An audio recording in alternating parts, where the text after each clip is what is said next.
Казвам се Стилян Любчев Чомаковски, земеделски производител от село Търнава. Фирма Чон Стил, земеделско стопанство, основно занимаващо зърнопроизводство, нормалните култури, пшеница, ечемик, царевица, слънчоглед и някои допълнителни неща, но те са по-малко. Първо, защо си купих точно в този момент турачка? Това е най-важният въпрос, защото торовете в България, той в световен мащаб, дигнаха страшно много цените. Преди войната тура, който в момента торинг, беше 320 евро за тон, в момента над 500 евро за тон. Затова трябва да сме прецизни, точни и колкото се може да спестим и да не разпиляваме или разхабяваме торове. И затова спрех първо да си купа турачка. А след като реших да си купа турачка, влезаха още няколко въпроса. Първото нещо, моя принцип. Добри хора, добри сделки. Това е едно мото, което аз и фирмата го изповядваме и го спазвам за избора на партньор.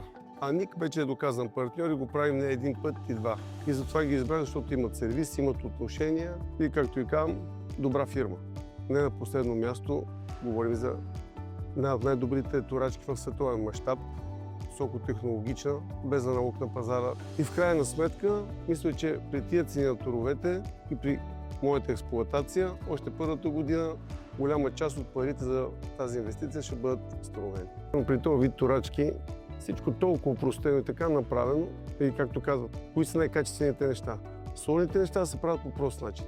Наистина това е една високотехнологична, уникална турачка. А в същото време оператори и трактористи се оправят с нея така, без никакво напрежение, както аз го казвам, спокойно.